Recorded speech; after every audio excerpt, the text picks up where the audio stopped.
Assalamualaikum guys, welcome back. Satu perkara yang kita kena tahu dekat Malaysia ni, memang kita mengamalkan kebebasan untuk bersuara, tapi kita kena tahu juga yang agama rasmi untuk Malaysia ialah agama Islam. Jadi, walaupun kita bebas untuk melontarkan pandangan kita bebas untuk mengamalkan kepercayaan, adat dan juga budaya masing-masing, selagi ianya tak bertentangan dengan perlembagaan negara, tapi kita kena ingat juga yang ada batas dalam kebebasan kita. Itulah yang kita amalkan sebagai seorang Muslim, yang mana kita bebas untuk buat apa yang kita nak berlandaskan pada syariat agama. Itu juga yang kita apply dekat dalam perlembagaan dan juga undang-undang negara kita. Dan satu lagi yang paling penting, kalau kata kau jahil dalam bab agama Islam, silakan pergi belajar sebelum kau sentuh dan ulas pasal ilmu agama, terutamanya untuk mereka yang bukan Islam. Contohnya macam bengap yang seorang ni. Aku memang marah kat kau. Minta maaf lah aku cakap, Victor Von Doom. I'm Victor Yongjae-Nong in the city of Johor Bahru, just a mile north from the island of Singapore and Federation of Malaysia. Budak hingusan ni orang Malaysia dan dia diberi peluang untuk buat interview dengan seorang warga Isdegil. Lepas tu si Victor ni dia lontarkan pandangan selevel dengan budak darjah 2 yang tak pernah masuk sekolah. Why is there hate coming from Malaysia to Israel? The hate comes because of misinformation.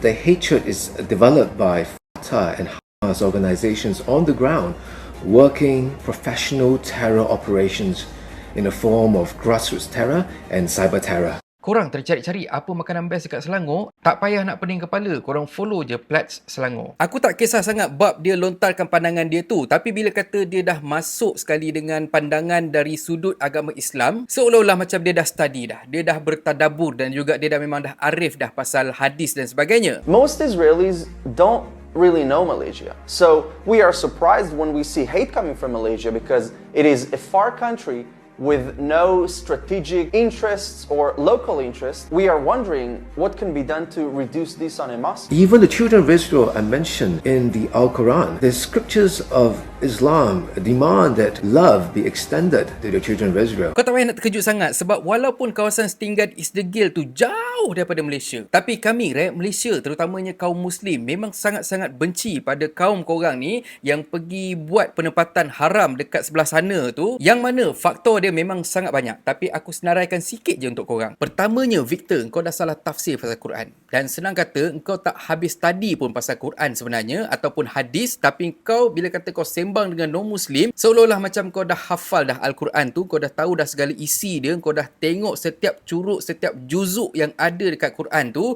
dan kau dah habis study dah pasal hadis. Pertamanya macam ni, memang tanah Palestin tu merupakan tanah yang dijanjikan untuk kaum Yahudi. Tapi masalahnya, mereka yang datang kemudian, yang buat penempatan haram lebih kurang 75 tahun lepas tu, bukan bangsa Yahudi yang menjadi pengikut Nabi Musa yang bermastautin dekat Palestin tu, tapi sebaliknya mereka ialah keturunan yang melarikan diri selepas dibantu oleh Nabi Musa. Dan dorang ni lah bangsa yang tersebar merata-rata dekat Eropah, dekat Afrika, dekat Asia dan merata-rata lagi tempat, tapi dorang langsung tak pernah ada negara sendiri. Dan sebab itulah dorang mula buka kawasan setinggan secara haram dekat Palestin, walaupun dah ditentang oleh tuan tanah sendiri. Kedua, dalam Quran sendiri pun Allah dah berfirman yang Allah melaknat bangsa Yahudi, yang mana bangsa-bangsa Yahudi yang dilaknat tu ialah bangsa yang kita tengok bermaharajalela dekat Palestin sekarang ni. Allah SWT sendiri pun dah berfirman yang bangsa Yahudi ni kebanyakannya ialah jenis penipu, sentiasa berbuat kerosakan dan juga hati batu. So memang tak terkejutlah bila kata ramai Nabi yang berasal dari Bani Israel. Punyalah degil dorang ni, walaupun utusan-utusan Allah tu datang dari bangsa, datang dari keturunan dorang sendiri, tapi dorang ni tetap juga susah untuk pupuk, untuk suburkan iman dalam diri dorang, kecuali sangat sikit bilangan kaum dorang yang beriman. Dan antara bukti peringatan dan juga laknat Allah kepada bangsa ni seperti mana yang kita boleh baca dekat surah Al-Baqarah ayat 65,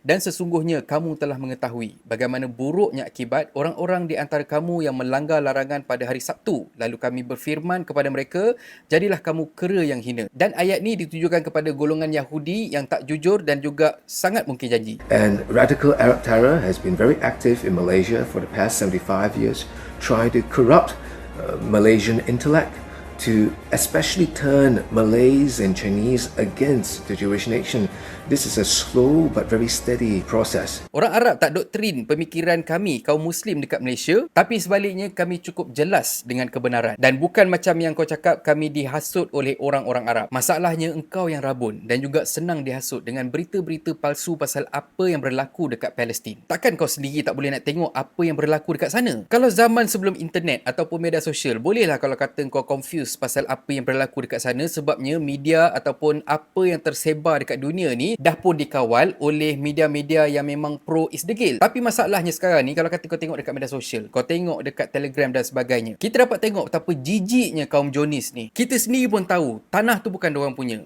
Kita sendiri pun tahu berapa banyak perjanjian yang dorang dah langgar. Kita dapat tengok majoriti negara-negara dekat dunia ni tak iktiraf Isdegil. Kita sendiri dapat tengok ketua-ketua negara dekat luar sana dan juga pertubuhan-pertubuhan yang diwujudkan tak iktiraf, tak acknowledge apa tindakan yang dibuat oleh Isdegil. Tapi Isdegil tak peduli dan dorang terus berlakon seolah-olah macam dorang yang tersakiti. Kau masih nak tanya lagi kenapa kami benci dorang? Ultimately, it's also because Malaysians know very little about what the nation of Israel is. That the nation of Israel is actually very small, just a sliver, a very small nation indeed, hardly a threat to the 400 million Arabs in the region. The only way to reduce this situation would be to extend information, would be to showcase the beauty and praiseworthiness and innocence of the Jewish people. Kepala otak engkau lah cakap kata kita orang ni tahu sikit pasal Isdegil tu. Kami tahu pasal bangsa Isdegil ni sampai membawa kepada beribu tahun sebelum ni. Kau pergilah research teli ataupun tak teli sejarah ribuan tahun lepas dengan monumen dan juga barang-barang tinggalan sejarah dan juga dalam Quran sendiri. Kami tahu sangat pasal bangsa Yahudi ni dan kami tahu pengakhiran diorang. Sebab tu kami tak ada sebab untuk sokong diorang pun sebenarnya. Bila kau sebut pasal sekerat tanah tu, aku dah tahu dah yang dalam otak kau ni penuh dengan angin dan bukan dengan isi. Kalau pasal politik dunia pun kau bangang, ini kan pula kau nak sentuh pasal agama kita orang dan kau nak sentuh pandangan kami pasal Zionis. Sekerat tanah tu memang tak dapat nak lawan dunia, tapi masalahnya diorang terlalu bacul dan diorang berselindung di sebalik kuasa besar seperti mana yang kita tahu, Amerika. Tambah pula info-info yang kau lontarkan waktu interview tu, kau punya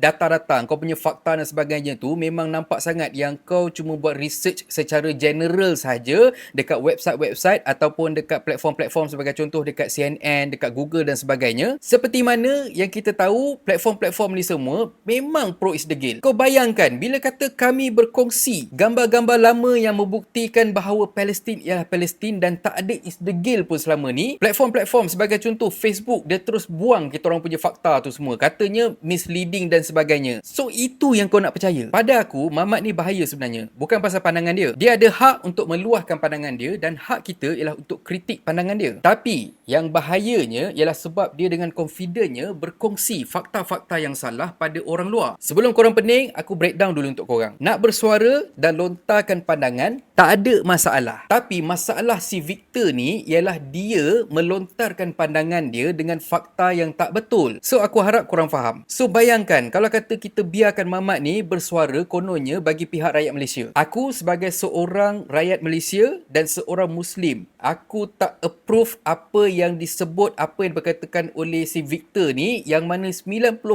daripada apa yang dia cakap pasal fakta-fakta yang dikongsikan tu semua tak betul. Aku berdoa sangat-sangat supaya aku dapat jumpa budak Victor ni depan muka aku. Aku nak azankan dekat telinga dia. Anyway, kalau kata korang nak tengok video Victor ni secara penuh, aku akan kongsikan dekat aku punya Telegram. Dekat sini aku cuma kongsikan dekat korang pandangan dia yang penting untuk kita bidas balik saja. Dan akhir kata pepantun, makan mi dalam mangkuk masakan ibu enak terasa. Kalau bodoh jangan menunjuk, habis rondeh nampak bangangnya. Dan kalau korang suka konten ada dalam channel ni, please consider to subscribe. So thank you very much for watching and have a nice day. Assalamualaikum.